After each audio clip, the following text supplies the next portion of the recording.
Hey Siri, July something. Magandang umaga dito. Tinawagan na ako ni JJ 3 a.m. Ngayon 6 a.m. na. So, natutuwa ako kasi nakita ko ulit si Kuya Oscar, si Pastor Chacha, si Ate Cloud, nakita ko doon sa malayo, banda doon. Sila yung si Pastor Eli, nandun din, si Kuya Eli. Nakita ko sa may mga kapatiran. No? Ako po si Kuya Bong dito sa Miami. Natutuwa ako, nakikita ko yung mga pastor natin dyan sa TCF na gumagawa ng balon.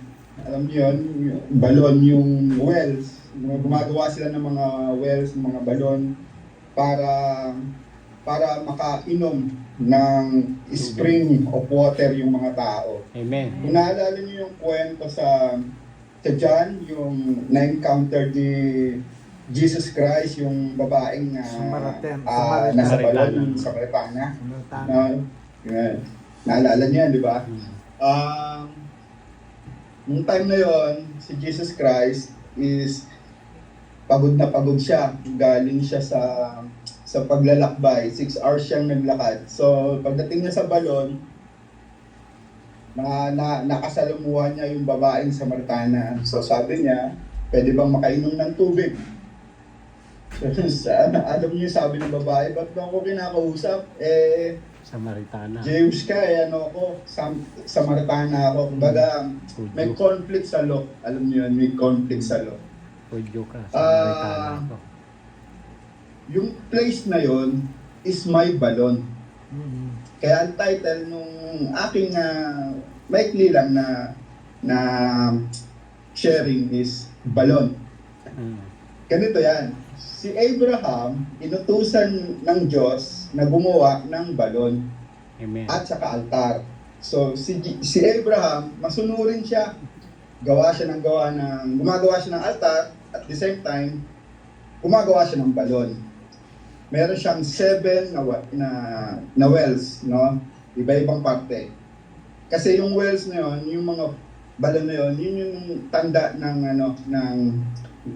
ng teritoryo ko to. This is my property. Kumbaga, teritoryo ko to, ako ang nagmamayari dito, lugar ko to. Yun yung palatandaan ng kung bakit kami balon. Ano? At the same time, yung balon, yun yung pwede mong ipamana sa magiging anak mo. No? Si Abraham, ipinapamana niya kay Isaac, tapos si Isaac, pamamana niya kay Jacob, yung balon. Tayo, iba na, hindi na balon. No? Tayo, ang ipamamana natin is Word of God. Ipamamana natin is negosyo. Ipamamana natin is bahay. Ipamamana natin is, kung walang-wala talaga, is asal. Yung yung ugali. Yung pagiging kontento. Yun, yung isa sa pinaka-importante, yung asal. Yan, yan ang kayamanan natin, tayong mga Pilipino, yung magandang asal. Kumbaga kung wala tayong property talaga, is ugali na lang. Yun ang ipamamana, yun ang mga legacy ni Abraham, yung kanyang balon. Itong balon na to, dito magandang importanteng balon kasi yung balon, dito na-meet ng mga tao yung kanilang mga asawa. Kagaya ni Moses, na-meet niya si Sephora. Dahil si Sephora nagigib sa tubig ng balon. Ganon din si Rebecca. Na-meet niya yung asawa niya si Isaac dahil sa balon. Yun yung pinakatagpuan nila. Ganon din si Jacob, na-meet niya si Rachel dahil sa balon. No? Kaya yung balon is simple lang siya pero napaka-laking impact na lugar. Yung balon na yun yung tagpuan ng mga tao. Amen. Kumbaga kung ihahambing natin, yun yung church. Amen. Yan. Diyan ko na-meet yung asawa ko, si Aiza, sa balon na yan, yung TCF. Diyan ko siya na-meet. Maraming mga kapatiran na na-meet nila yung kanilang mga partner sa church, sa TCF. Kagaya, Oh, isa. kagaya ni Kuya Edwin at saka ni Ate Pastorat Pastor sa- Edwin at saka ni Kuya Ate Jenny. Pastorat Namit nila sa sa church. Ah. si ano, Si Mark si Babes. Kapogi. Si Mark. Namit niya si Pastor Chacha. Oh. Si Ate Cloud. Namit niya sa church si Pastor Oscar. Men, totoo. Sino pa ba na? Si Bebs. Namit Si niya Bebs. si Jipoy. Jeff. At the same time, yung mga Hindi ba bagong yung October? dumating na syempre dapat dalaga, dapat binata. Diyan nyo rin ma-meet yung mga spouses mo, yung mga in the future nyo na Ito may prada. na Amen. magiging partner sa buhay. Amen. Yan sa balon na yan. Yan sa inupuan mo sa TCF na yan. Amen. Yan yung balon. Mm. Kaya yung balon na yun, malaking impact yun sa buhay natin, sa buhay na yun. Siya yung naging, nung unang panahon, siya yung naging parang tambayan Mm. or latest news na place, kumbaga Martes area. yung balon. Kwento. Kaya nakakausap nila yung mga tao dahil dun sa balon.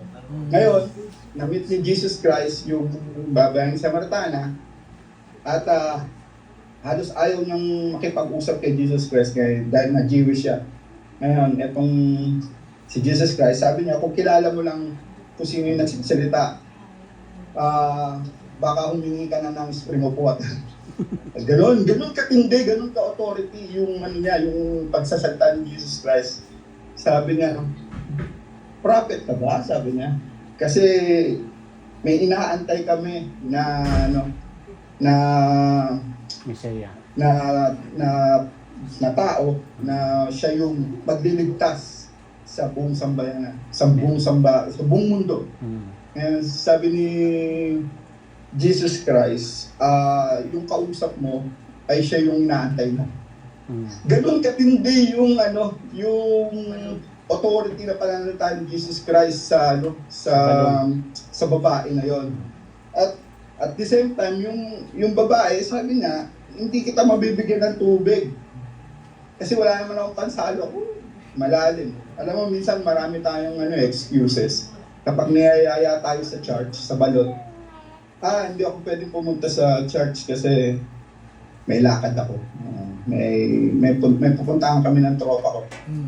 May birthday. Ganon. So, syempre, na-encounter mo na eh. Baga, na-meet mo na yung access na magkakaroon ka ng spring of water eh. May access ka na eh. Humihiwalay ka pa kasi meron kang mga reason. Pero si Jesus Christ, hindi niya pinabayaan yung nag-iisa niyang tagapakinig nung time na yon, yung babae.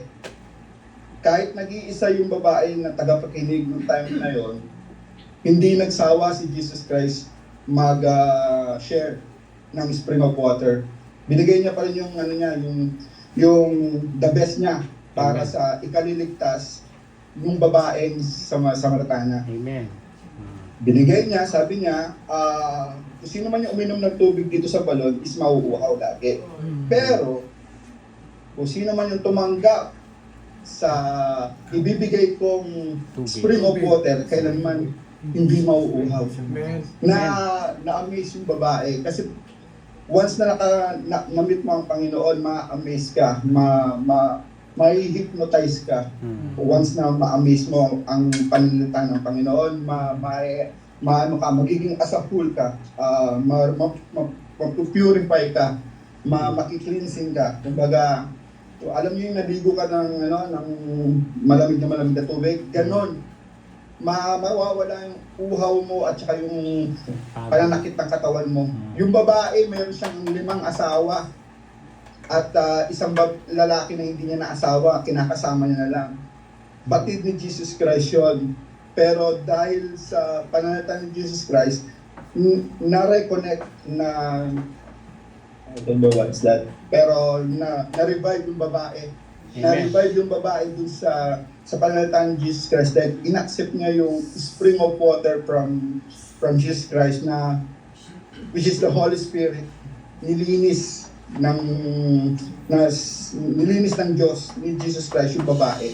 Amen. Kaya yung pag-uwi ng babae na nag-iisa sa